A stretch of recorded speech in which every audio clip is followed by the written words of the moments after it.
What's up, dude? Hey, man. Nice of you to join us right on time. Lee, my hand to God. It was 10-3, and I was like, oh, I'm going to get this all set up, ready to go. I'm going to send Lee the link a couple minutes before 3. StreamYard wasn't recognizing my computer, so I had to reboot the whole thing. Nice of you to put down your Xbox controller for 3 minutes. I'm not a gamer. No, me neither. I don't know when I started the Graham is lazy roast battle, but I don't know where it came from, but I'm enjoying it. It's fun. It's a fun roast battle. I'm this gamer slacker that's just lying around doing bong rips. It's funny to me. So yes, is that a Manchester United outfit? No, it's Major League Soccer's. It's their All-Star jersey from several years ago. I just wanted an innocuous MLS jersey. If I just go to see some games and it's a team, I've always been a Galaxy fan, but then when the LAFC opened up their stadium, it's really fun. And I like that team and they're pretty, but whatever, the world's collapsing anyway. So I don't even understand the words you're saying. So something about galaxies. I mean, I like astronomy. Was that what we were talking about? Yes, this is an astronomy-based soccer jersey. This is what this is, and it's really there is a football player in the UK named Lee Camp that has been around for. It's like he never dies. He's like been playing for the past 20 years, and so I get all his Google alerts. Is he on Twitter, or do you just get people saying "Great game, Lee" or whatever? Do you get that? Like, I think he was on Twitter, but I like that he had to get something else because he obviously couldn't get Lee Camp, and I was like, "Yeah, motherfucker," his was like Lee Camp's football or something. Lee Camp's football. That's what it was. Lee Camp's. We're here with Lee Camp's football. Well, you said Manchester United, so then I took that as maybe an invitation that you follow soccer, but I know something. You've just stumbled upon the point, the main thing that has kept my career alive this entire time is I know one fact and I throw it out very confidently, and then I don't answer any further questions, and I pretend my computer crashed. Yeah, you just freeze up like. Yeah. I've done that. Have you ever done soccer foot kick? Soccer yellow card. Have you ever done that on the phone? Be honest, where you're talking to somebody and maybe it's annoying and you just go, I can't, like the phone's cutting out and then hang up. I don't think I've ever tried the fake cutting in and out, but I will just hang up on people and pretend. What happened? What happened? Oh, we got disconnected. Like, yeah, this phone call is annoying. Just hang up and then send a text. Oh, I don't know. We got disconnected. Let's connect next week or whatever. Yeah. Oh, I can't get through. Let's never talk again. That'd be great. I'm stuck in a canyon for like the next 20 years. So don't ever call me. I just moved to, the shack the Unabomber used to live in. I just moved there because it was available and not good cell reception out here. I am living on a magnet farm and I can't see where they farm magnets. So it's hurting my phone, this magnet farm. So I don't know. Now I'm picturing, quote unquote eco terrorists just opening the gates and being like, "Go free!" and the magnets just sitting there. That's what that's what I want to talk about today is freeing magnets from their shackles of an eco farm. I don't even know how magnets are made, but I'm sure they're on a farm, right? If you ask me how magnets work, my computer will shut down.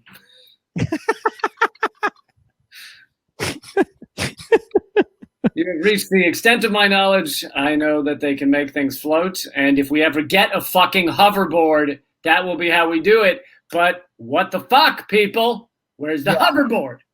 Where is the hoverboard? That's probably one of our big secrets today is why hasn't that been unleashed on the American people, the hoverboard? I mean, I feel like they're hiding it, and Boston Dynamics is going to put out one of those terrifying robots on a hoverboard all at once. They're going to be like, yeah, these robots that can kill you instantly, they're real, and they're all on hoverboards. Dude, that's why it's like, when I was a kid, it was like, oh, they're going to have jetpacks by the year 2000. And they went, no, we're not giving up support of the air. We're not giving up air support. So because they like, imagine if just anyone could have a jetpack or a hoverboard right now. They just fly up over the police and just, right.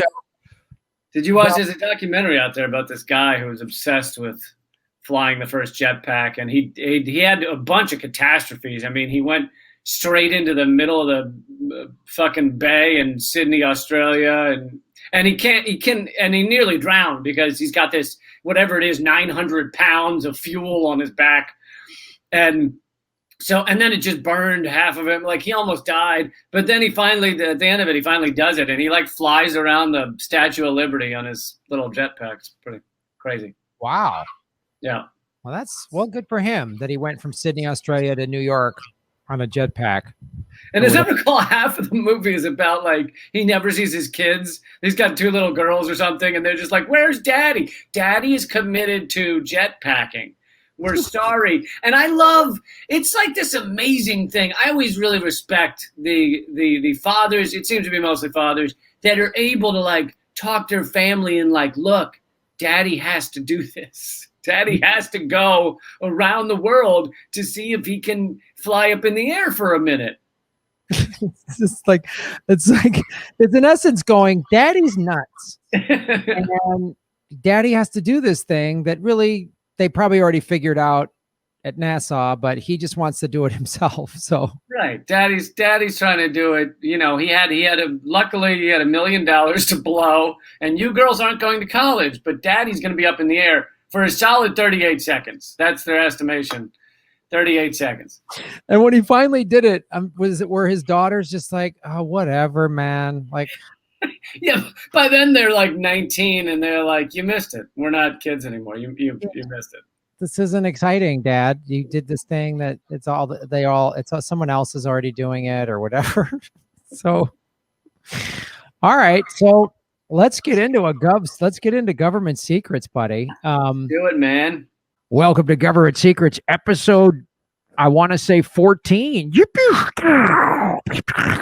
the sound of my jetpack. Pretty sure it's 12. Oh, it's 12? Shit. But I thought we were at 13 last week.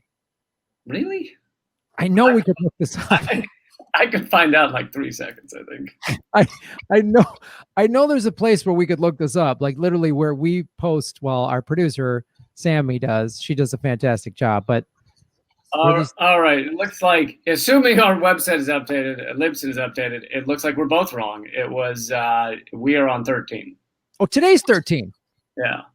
Government Secrets 13B. Because I think we called last week 13, didn't we? I don't know, man. But one of these days, I think the moment we crack the code on being able to figure out what number episode it is, I'm pretty sure that's when the millions of listeners will all tune in instantaneously. When we crack the code of just checking Libsyn 2 minutes before we start today.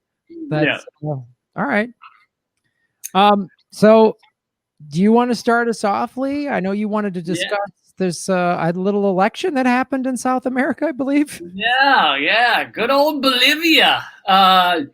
Bolivia is pretty incredible, and there's still some yet to be seen. I mean, I guess people have to wait and see what the military will do. But Bolivia basically voted out their U.S.-backed coup after a year in power. It's pretty incredible. For those who haven't been following it all, roughly a year ago, there was an election. Evo Morales, the much loved socialist leader, somewhat socialist leader, who's the party's called Movement Towards Socialism, and MAS are the Spanish initials. And he won, but it was, I don't know if it was like 5 or 10 percentage points, 5 percentage points. It wasn't some landslide, but he won. But they quickly, and this is, this is a U.S. government kind of playbook, and the U.S. government was at least somewhat involved in the advisory side of things. I mean, they weren't sending like U.S. troops down there or anything, but the U.S. was excited about this coup.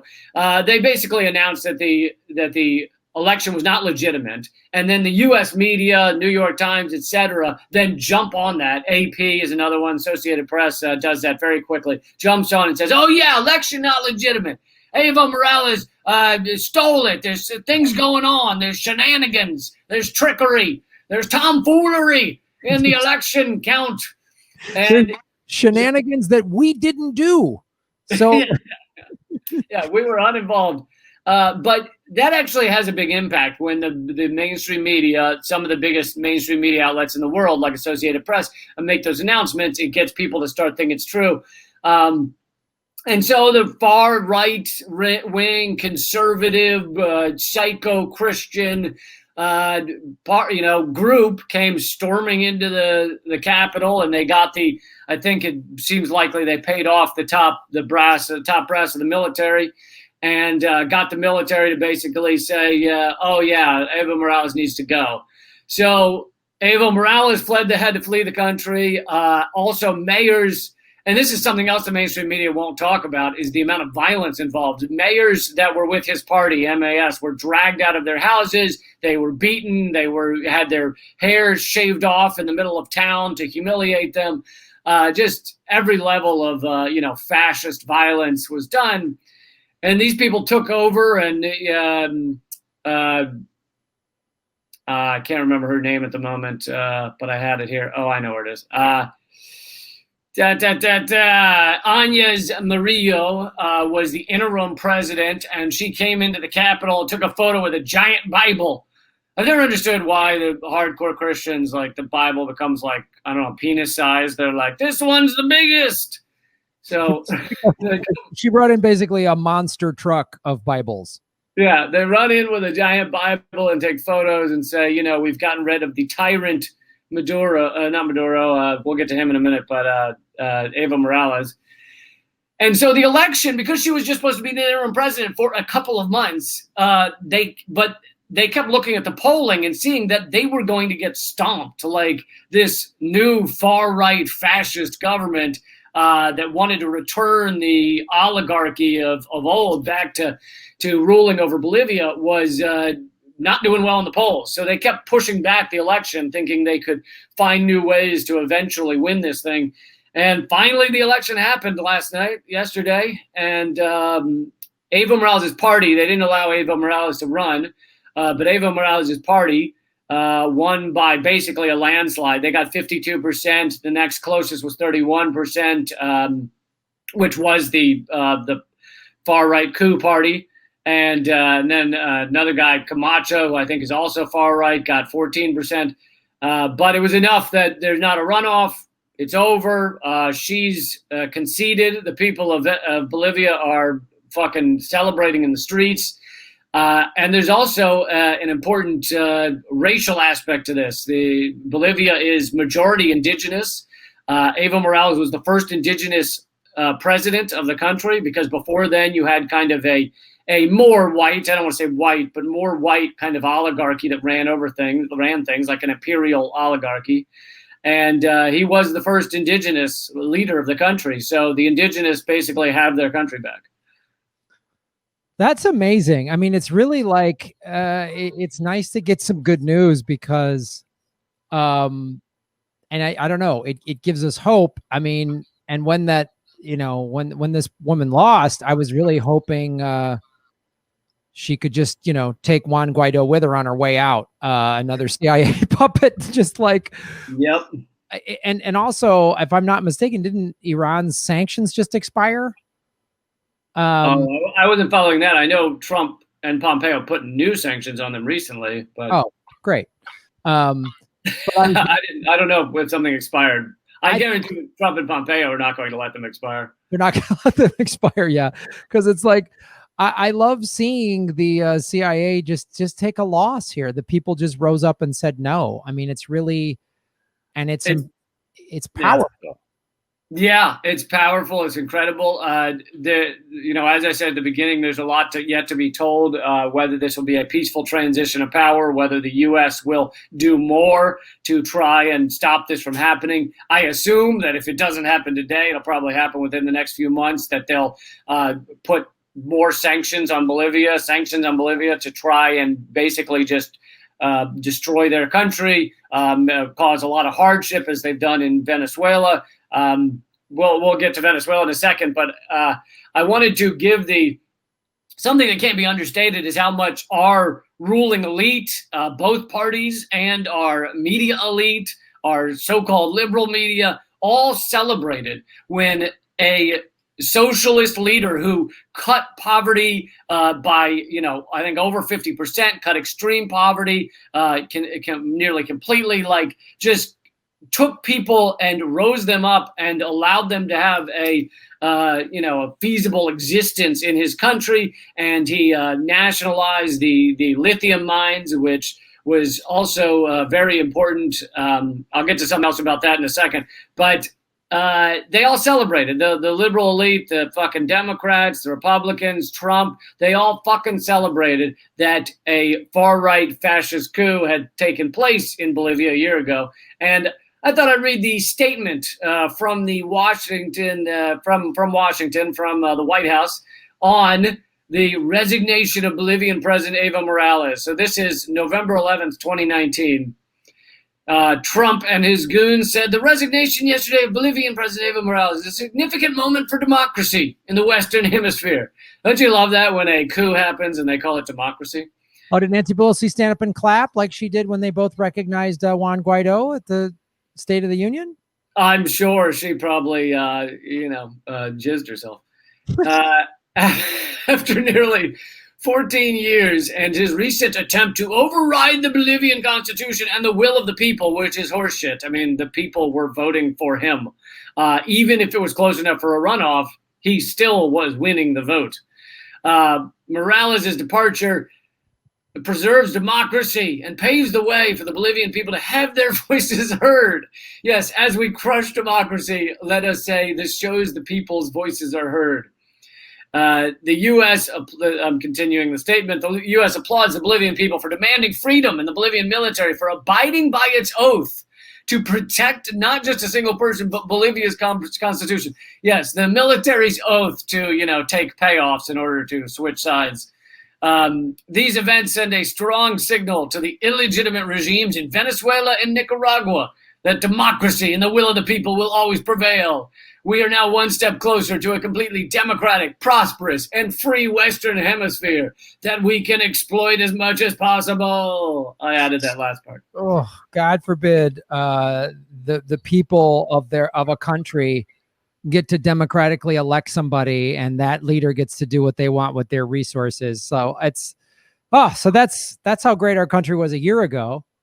Yeah. And so I mentioned the lithium mines. Bolivia is one of the biggest holders of lithium resources, and those have become more and more important with electric batteries and lithium batteries and everything. I mean, batteries for electric cars and things. So obviously it'd be very important to, let's say, Tesla and Elon Musk. And so someone brought this up, how he must be excited about the lithium coup many people called it the lithium coup in Bolivia. And Elon Musk's response on Twitter, which he has now deleted or afterwards deleted, was, "We'll coup who we want to coup. Deal with it." Yeah.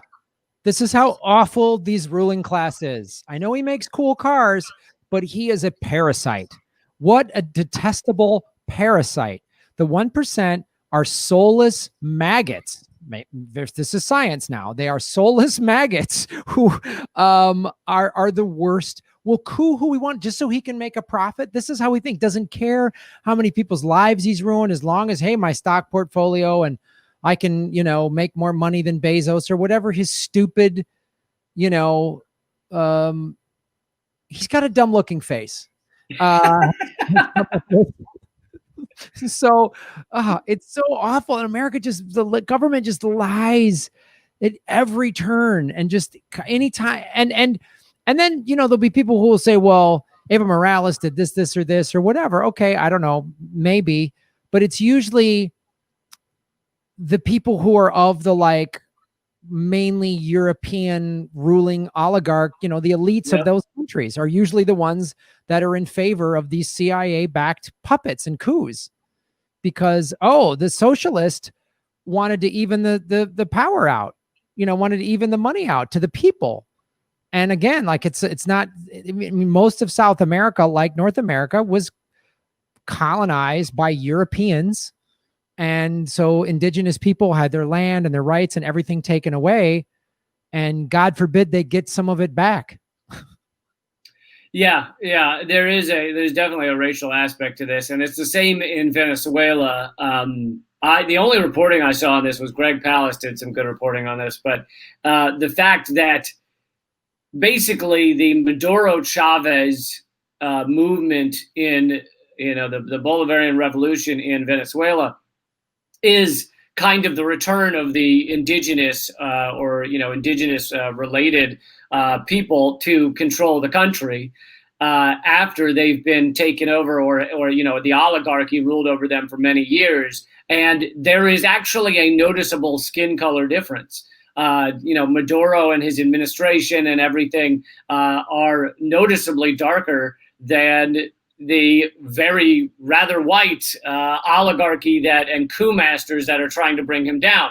The one exception is Juan Guaido, who also has darker skin, but that's kind of why they picked him, is because it looks too bad to have a bright white guy trying to bring down the Venezuelan government.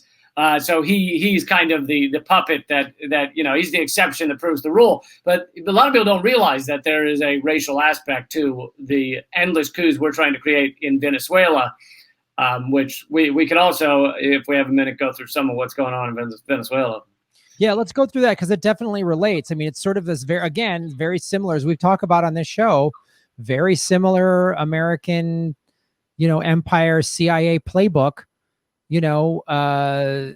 Chavez came to power in the late 90s, democratically elected, wanted to socialize the oil. Oh, whoops, you can't do that with the number one oil reserves in the world. So now he suddenly became the enemy. So walk through that.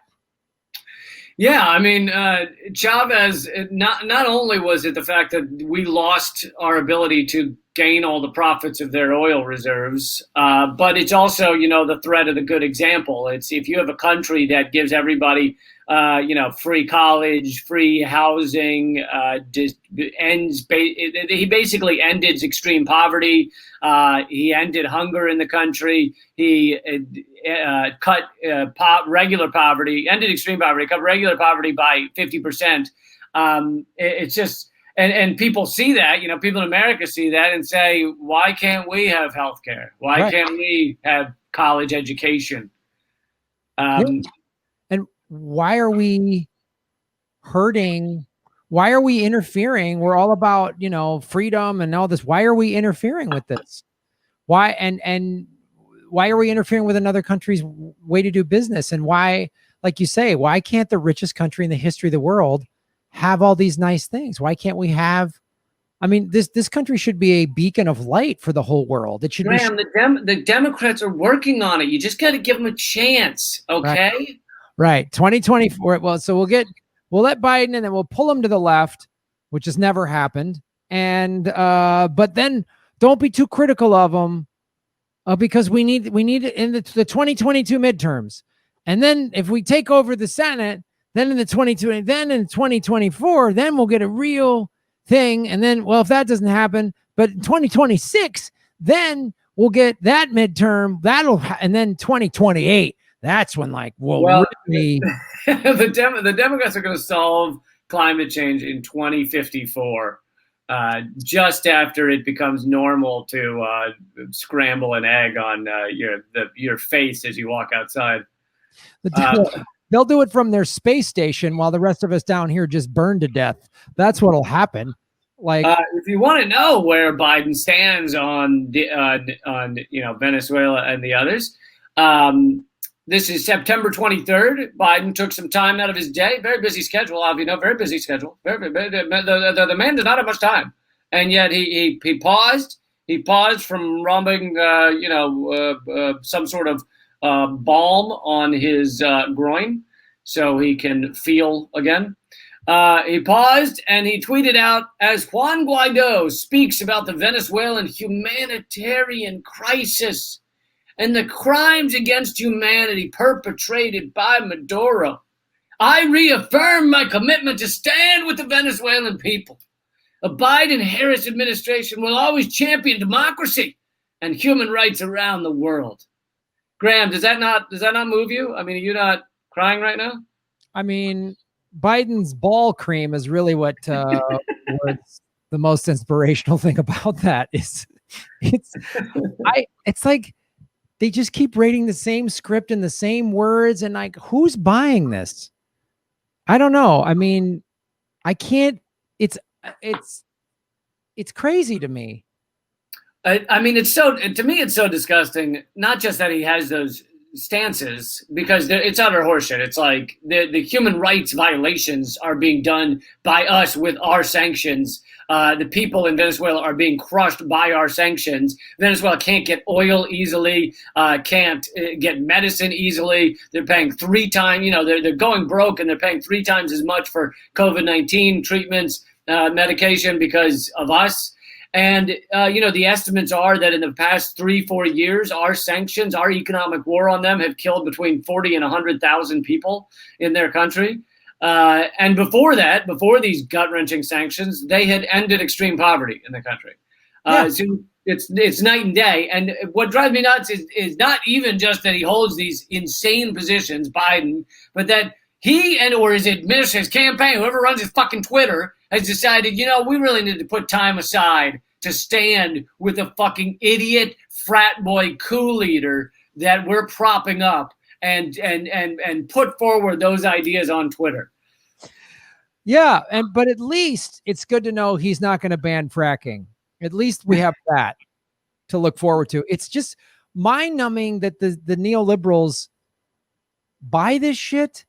And like, look, when a Democrat goes to war, they're all for it. When they sell and look, the one thing that gets the bipartisan support and the media loves to lock in line with is war and the freedom fighters of the people. And the thing is too, and they always show, like in Venezuela, they look at these, they would push this thing of like, there's the shelves are empty. And then you get people like from the gray zone going down there saying, no, they're not. And then it's like, well, look, we just had empty shelves when the pandemic first hit. We're going to have more of them. We're having, these crimes against humanity. You mean like snatching up protesters in an unmarked van, like what happened in Portland? Or we shot water at people, Standing Rock protesters in 30-degree weather?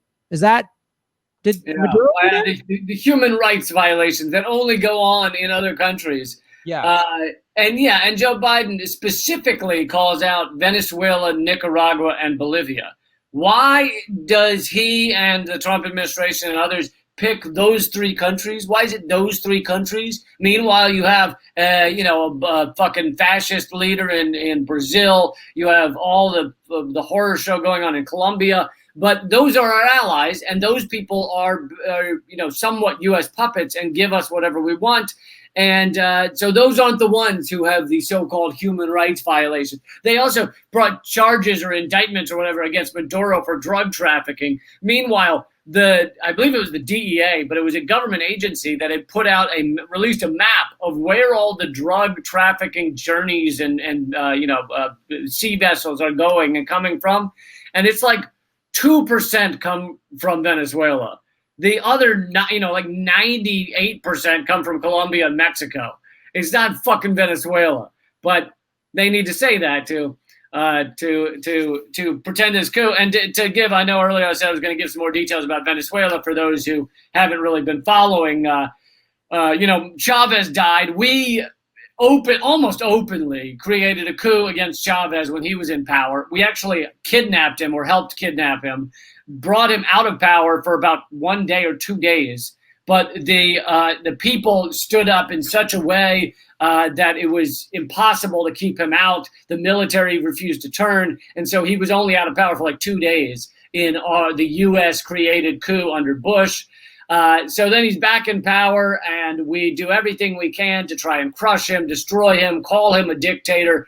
Meanwhile, our MSNBC calls Trump a fascist leader, but only Maduro is a dictator, not the one they're calling a fascist leader. It's totally insane. Chavez then dies, and his successor, Maduro, takes over. We continue our coup plotting against them. We seemed to at least be advising the attempted bombing of him with a drone during one of his speeches. Literally, a small drone flies in front of the whole crowd and explodes. 10 feet from him or whatever, and security, tackles him to cover him up or whatever. And so he survived, but it seems likely the U.S. played a role in that. And then we just announced that this guy, Juan Guaido, who was part of the opposition, but he'd only been elected to a small, little basically city in Venezuela. So 80% of the country never heard of this guy.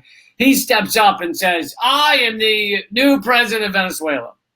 And 80% of Venezuela goes, who? Who are you? Yeah. What? We've never voted for you. And the U.S. government, because this was all part of a U.S. plan. By the way, Juan Guaido went to Georgetown, studied under a former IMF banking chief while he was there. And so he is just American, trained, not born and bred, but trained and propped up. And immediately, as he says, "I'm president," the U.S. goes, "Yes, Juan Guaido is president." And we pressure. It gets up to I can't remember. It was 50. I think it was 50 countries that we pressured into acknowledging Guaido as president of Venezuela with 0 votes and no military backing him, and most of the people not knowing who he was. And so we get 50 countries out of the 200 roughly in the world. And now that number is down to something like 19 countries still acknowledge Guaido as the president of Venezuela because he has almost no support. He tried multiple times to create a military coup. He stepped up night after night. Pompeo would tweet out, oh my God, look at what's going on in Venezuela. They had their ridiculous concert for aid for the humanitarian victims in Venezuela, which are, if there are any, it's because of us. It's not their fault. And they had the dumb concert funded by Richard Branson standing out there being like, help the people of Venezuela. It's all been so fucking disgusting and preposterous. And Guaido's still running around, doing a U.S. funded world tour. Oh, by the way, all the money that he was given because it was stolen by the U.S., money that was in the U.S. that belonged to Venezuelan officials. All the money, it's just goes missing. I mean, millions of dollars has gone missing to Guaido and his fucking goons. And the U.S. is just it's going great. It's unreal. Because you talk about Bolsonaro in Brazil, who is literally just rounding up gay people. He's so awful and fascist, but we don't have a problem with him because he plays ball with us. And then again, like you say, if a socialist gets to power and turns a country around and takes it out of the hands of the oligarchs, they're like, woo, we can't let Americans get that idea. No way can we let Americans get that idea. We don't want Americans to think they could actually have nice things. We need Americans to fight with each other so that the Hamptons stay protected. Yeah. And then, soulless maggots like Bezos and whatever else can coup who they want to coup. So it's so hypocritical. It's so hypocritical what we do.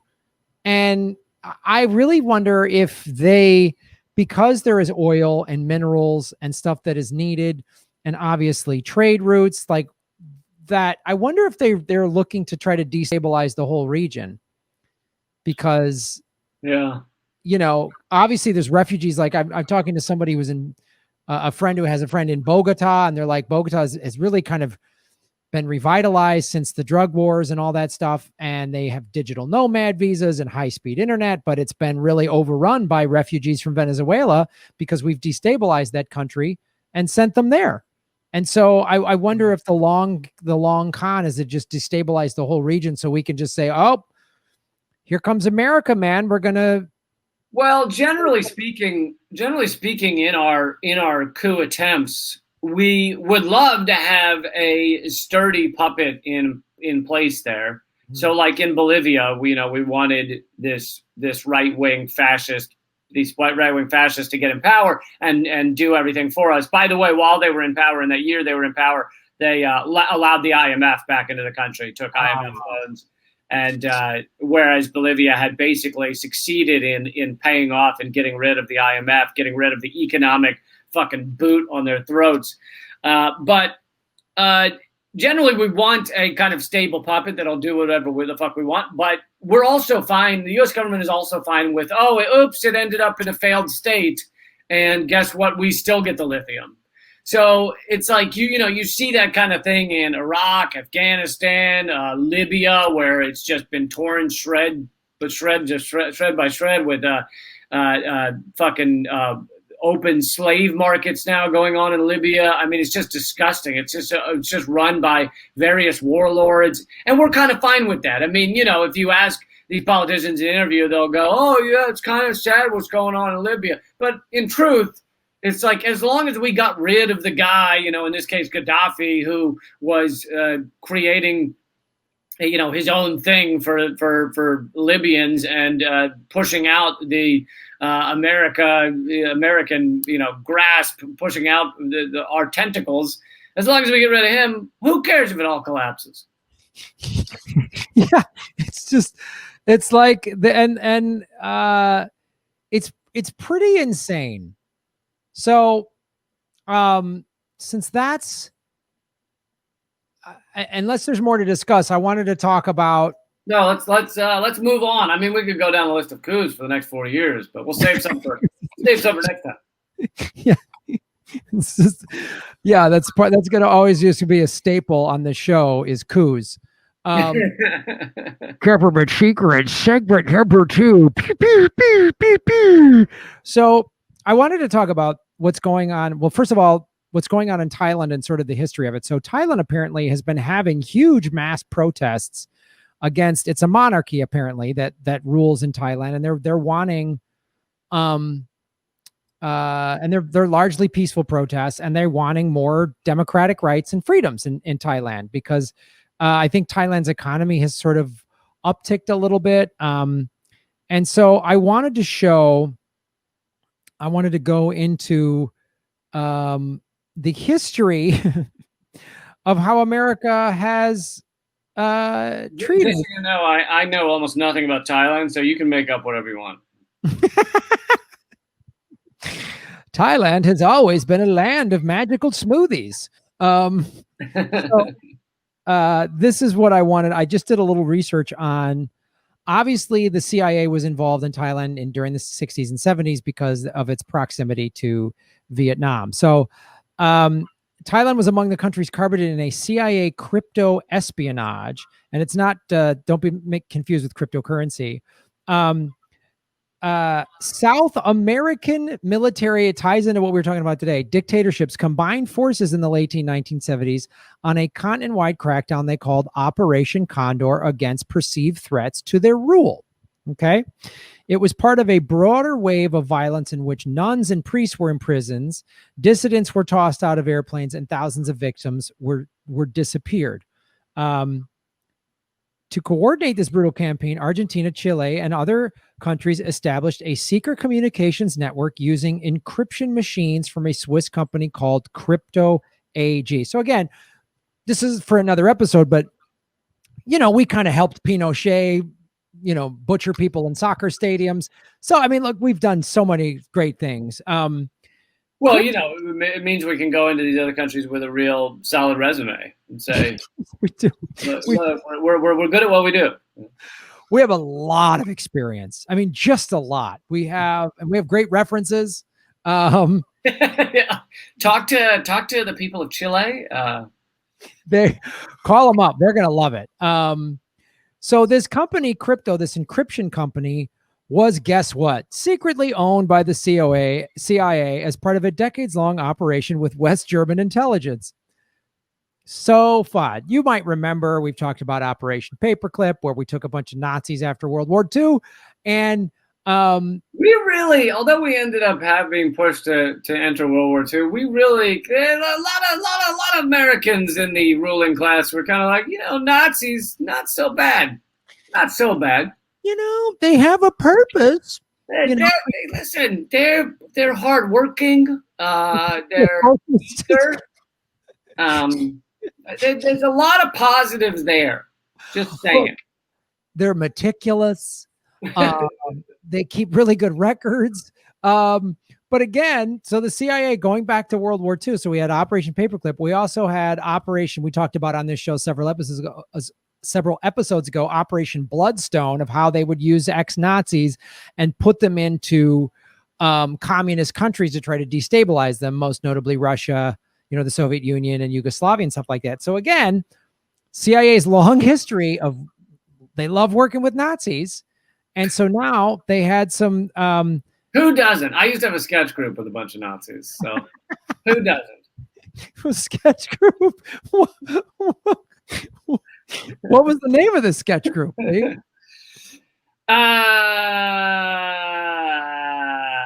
off more than we can chew.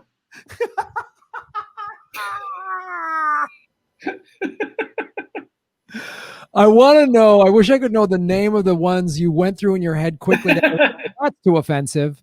I was like, that may get me banned from life. That one, people might not react to that one well. Ate off more than we can chew. So great. That is the perfect sketch comedy troupe. Oh God. Listen, best sketch group in the South. The South really loved us. We toured better in the South. We were big at the Chuckle Huts. You played Chuckle Huts? We were big at the Chuckle Huts. Oh God, that one, Adolf more than we can chew. God, is that brilliant? Oh, I love a good joke, sketch group or improv troupe name. God, I love it. I just can't get enough of them. Oh, Sketch and Fetch It. That's another one a friend of mine. Which is just, this is so funny. Oh shit. Okay, so I can't wait for Adolf More Than We Can Chew to start doing live shows again. That's going to be fun. So yeah, I mean, we had a tough time, and then rifts in the group broke up. Not with the Nazis. The Nazis are always good people. It was some of the other members. I tried to start something similar with Hitler. I hardly know her, but that group didn't go. That didn't take off. No, it didn't take off. Not as much. Oh man, that's weird. So crypto actually was secretly owned by the CIA as a decades-long operation with West German intelligence. Obviously, some members of West German intelligence used to be Nazis. We can say that safely. The U.S. spy agency was, in effect, supplying rigged communications gear to some of South America's most brutal regimes, and as a result, in a unique position to know the extent of their atrocities. So I don't know that you'll know the answer to this, but during this time, the U.S. government is claiming, "Oh, these people are horrible," but quietly we're supplying this crypto communications, or were we pretending these governments were awesome? I think what it says is they were doing several things. They were propping up. The good old CIA is never just in one business. They were helping prop up these people, but then also using this encryption technology to spy on them and monitor them. So they knew how awful Pinochet was and then let him keep doing it, which is more right. American freedom. Right. Documents indicate that more than 120 Contras used crypto AG encryption equipment from the 50s into the 2000s. The files don't include a comprehensive list, but identify at least 62 countries. You can see the list there, Thailand being one of them. So the CIA connection to Condor detailed in documents obtained by the Washington Post, as well as additional files unearthed by researchers at the National Security Archive in Washington. What the documents don't show is any substantial effort by U.S. spies agencies or senior officials privy to the intelligence to expose or stop human rights violations. Hey, this is good intel to have. So, the CIA is going to go, oh, this is awful. We need to stop this. They just went, nah, We just, I don't know. Yeah. Just good information. Fascinating stuff. What they're doing there with pulling off toenails is pretty fascinating stuff. Impressive stuff. Hey, we're not judging. We're just, just FYI. That's all it was. Just some FYI. We're just a fan of your work. Honestly, we're just a fan of your work. Whether there were opportunities to act, I'm not even going to read that. It's so dumb. Of course, there were opportunities to act.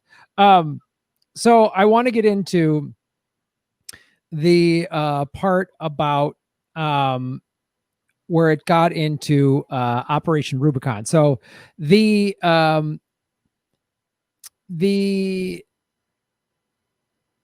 crypto operation had triggered conversations among their peers about these issues, meaning the human rights violations, and concerns about the exposure of a long-held secret, as well as congratulatory notes on the accomplishments of Operation Rubicon, which fantastic. So just real quick, Operation Rubicon, the revelations about the CIA's involvement in crypto dubbed Operation Rubicon by the agency. So Operation Rubicon was, they used this crypto encryption thing, and when they discovered all these awful things, they didn't intervene. They just gave it a name, Operation Rubicon, which gotta love the CIA the way they think. Also, what you said a moment ago was they started to worry about it would come out that there'd be this long-held secret. They didn't care that people were being tortured and killed. They just worried someone might accuse them of knowing later. No, we're just worried about blowback, not saving anybody's lives. That's the good old thing. So, and I mean, the story is like unbelievable, but I want to get into what happened in Thailand. So the security services of those countries established this communications network together using crude crypto encryption machines known as the CX52s. In 1977, the group upgraded to newer electronic models, according to the DIA report, which notes that Argentina provided halogen crypto H465 equipment to the name for the country's secret communications network. I'm not going to try to apply that last word. But here's shit. Where was it? I just said it a second ago. They did all this stuff in Central and South America and learned, obviously, from these evil empires in South America. So this thing goes on. Where is it? So this was just put in to talking, this is a Thailand paper, about how the CIA targeted all of these countries. So one of the things that they did then is they used this. So this, the reason I'm bringing this list back up is it's showing you all of the countries that, at least 120 countries that got this encryption equipment, Thailand being one of them. So one of the reasons that some people are theorizing today is that the CIA knew what Thailand's monarchy has done over the years and is allowing them to get away with it. Now the people are rising up today, and that is the sort of crux. There's obviously a lot of issues involved in what has happened in Thailand leading up to today. And again, I'm not a huge expert on Thailand or this region, but it's outlining how the CIA and what we talked about today with the other countries in Central and South America has done this all throughout the rest of Asia. You see Vietnam, Thailand, South Korea. Some of these countries are supposed allies, Japan, Indonesia, India, Burma, Bangladesh, which had a civil war. So it's like we've either helped atrocities happen or just kind of, stood by and went down. So like we were monitoring Indonesia. Indonesia had a really brutal dictator named Suharto in I think the 60s and 70s and even into the 80s, where people would just sort of disappear in Indonesia. He is one of those like disappear kind of people. And the CIA knew about it. You don't mean like a magic trick, right? You mean worse. Yeah, yeah, when David Blaine made the bridge disappear, whatever. David Blaine. He was like a David Blaine dictator. Yeah, right. He was the Suharto was the David Blaine of dictators. That's what he did. So again, I just wanted to go into this because you look at this list and this map, you see how we have, and you also see, so you see China and Russia, we can't get entry into on this map. There's no, we didn't use it. So that's one of the reasons we're so mad at them and we don't like them, is because we can't get in there. We can't sell them our bullshit. We can't. Yeah. This is the CIA basically participating and or at least observing in all of these countries illegally and letting some countries and dictators do whatever they want and nothing. This is what the CIA has done. We don't help. We just make it worse.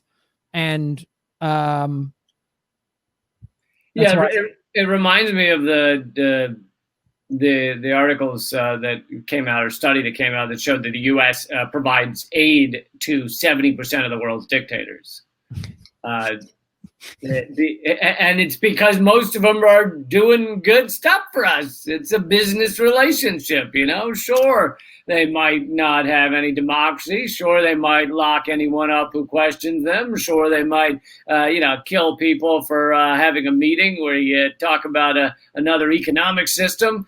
But they're selling us cheap goods. Yep. We get cheap labor, we get the resources, we get to put a pipeline or a trade route or whatever, and we don't care. And that's the thing. And having just had Vanessa Beeley on the show last week, who exposed how fake the white helmets are not heroes, that they're through they work with ISIS and Al Qaeda. You've been aware of this and the OPCW and all this stuff. Yep. So and I'm sure you covered how she's being trashed, but really anyone that even covers that story about how the white helmets are Western funded, and many of them are they'll be in one clip saving a child out of a building, and then they'll find another video of them as part of a jihadist group that's executing people in the streets. It's the same guy, and these are the heroes that we gave an Oscar to. But you cover that information and all of a sudden you are fucking destroyed by, Twitter, YouTube, all the liberals, Facebook. Well, one of the things Vanessa said to me in the interview too was like, she goes, Graham, when we were covering this, you couldn't go into the civil war. The Syrian military would take all of the journalists together. And she's like, I'd be next to this guy from CNN and we would see that Assad didn't gas his own people. We'd interview people and it was all nonsense. And then the next day, this CNN guy puts this story out saying, oh, yep, Assad did this. And she was like, called him out on Twitter and was like, you're lying. I was standing right next to you. We saw the same thing. What are you talking about? And the Syrian military is coming after us. No, they didn't. They protected you. What are you talking about? And the guy just blocks her on Twitter. And then she gets attacked. And now the BBC is sort of trying to do some kind of lawsuit against her, which is just like, it's crazy. Yeah, they need to crush people that reveal the truth, because not only is it bad for the governments, but it's bad for those media outlets for the truth to get out there. Yeah. And this has to do with Wikipedia as well. Wikipedia maligns and trashes any alternative media outlets that don't go with the standard imperial news coverage. Gray zone is called they have some term, a deprecated source or a diminished source or something on Wikipedia. Meanwhile, the New York Times, which, is endless propaganda. I didn't even mention it earlier. I meant to. The New York Times, when Evo Morales was violently kicked out of the country, ran with the headline, "The End of Tyranny." And so they put forward all this garbage propaganda, but if you go to Wikipedia, that's considered an official source and it's unimpeachable. So you can put all this New York Times garbage and Washington Post and everything into, even CNN, into Wikipedia, but you can't put like the gray zone. Right. And it's like, it's and then also like just like looking on Instagram, and there's like a post from RT, and it says Instagram puts state-sponsored media next to it. Yeah. And it's like, well, then why don't you put like corporate sponsored media, like war machine sponsored media next to CNN's Instagram post? Or for most of them, they don't put state sponsored next to BBC, which BBC Right. is just the British version of RT. Yeah. BBC is state sponsored. Why don't they get that? Why don't Yeah, they did that on the Redacted Tonight Twitter account as well, because it's underneath RT. So now, and it's even, they do it on YouTube as well, but at least on YouTube, you're looking at a whole page of content, whereas on Twitter, you got, a fucking 2 sentences and then a thing at the top that says, Russia's gonna get you. This is Margot is under your bed as we speak. Well, Russia, I found out, just came up. They're rolling out. They have a COVID vaccine. They're rolling out to its citizens this month. And why don't we hear about that? Because American, pharmaceutical companies aren't going to profit from it. So, well, I have heard some reports on like CNN or whatever, always trashing that Russia has a vaccine, and like they'll have Sanjay Gupta on or something, and he'll be like, "Oh no, it's so good. The Russian doctors they're all maniacs, and they're just pumping people full of cat piss, and they're calling it a vaccine." And it's like, look, even if they, like the U.S., are rushing too quick, like maybe this is too quick to already have a vaccine, we should be fucking working together like goddamn humans, rather than this toxic nationalism of like, I was born inside of these borders, so that means I hate you. It's so stupid. Like, if you're one of these Americans whose job has been screwed over, like many, and you're like, we need to open the economy back up. Wouldn't you want? I don't care where the vaccine comes from. I don't give a shit. But it's like, and it's they don't see the clear money thing, because like Sanjay Gupta says that, oh, it's gonna, if they're gonna inject you with socialism or whatever, this vaccine's gonna make you want free healthcare and get rid of oligarchs if they do that. And then they cut to an ad from Pfizer or Merck Pharmaceuticals or whatever. Right? Sanjay Gupta says that, and they don't make that connection. And it's like, the whole world should be working together to find this cure. And if Russia's got one, I'm in. Maybe they have rushed it. Maybe they are. Everyone's panicking. Well, exactly. And China, it's like, these are some of the most sophisticated fucking doctors and scientists in the world, as are many in the U.S. It's like, boy, the best thing to do right now would be to have them all working together, wouldn't it? Gee, wouldn't you want to share information on how we can all get this vaccine and go back to our lives? Like, I would kill to be, staying in some courtyard by Marriott by a freeway, driving to some shitbag gig or something like that. I could be doing that right now. I want to get back to my real life, living in a flea hotel off a highway off-ramp, trying to convince strangers that they aren't thinking enough about the world. Yeah. I want to drive to another town with Ron Capone. I don't know. He's changing his name. Doesn't make sense to me. The brand awareness, Ron. But, eating some like apple and a bagel from the free breakfast buffet. That's my lunch and the drive to the next town.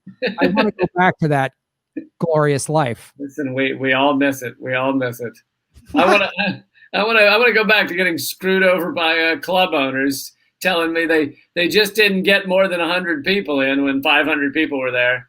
And so therefore they got to cut your wages. Yeah.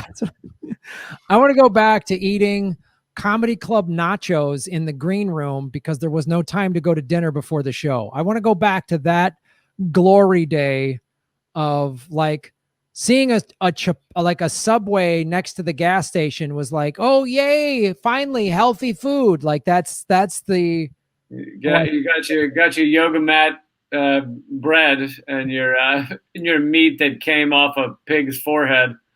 The latest thing. So what was it? A few years ago, Subway. This is a government secret. Subway.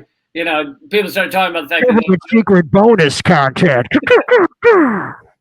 It came out that the Subway had an ingredient from yoga mats in their bread. And for some odd reason, people were upset with that. I don't know. I figure that means you can have a foot long and maybe it would help your flexibility. Yes. But eating a yoga mat is just as good as doing yoga. Yeah.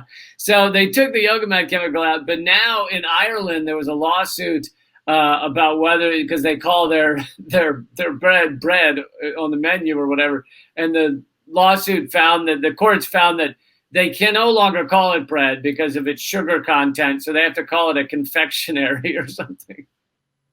So basically, you're eating like 2 donuts with a fucking, GMO pig's anus and a tomato that was, grown inside a fucking plastic jar.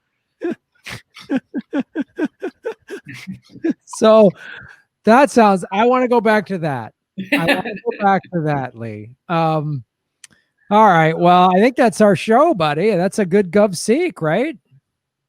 I think that was one of our best. I think of the 7 other episodes we've done, I think that was one of our best. This is our 29th episode. I'm so proud of it. Well, Lee Camp, where can people find all of your fine work that's being stifled by the oligarchs and the unelected tech billionaires that control social media?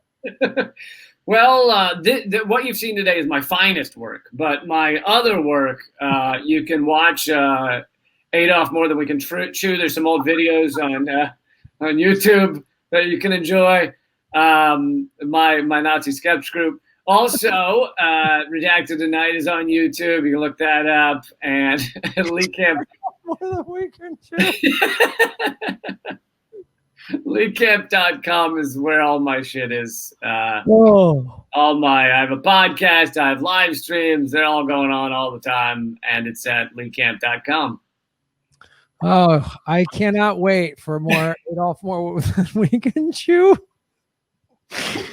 Hands down, my favorite sketch group, fake sketch group name is Adolf More Than We Can Chew. I cannot handle a Nazi-themed sketch group. It's just fantastic. Adolf, I thought you were going to art school. No, I'm going to write Mein Kampf. Like, oh, you have seen it? Yeah, I love it. I love your guys' work. I love it. The writing, crisp. It's crisp writing.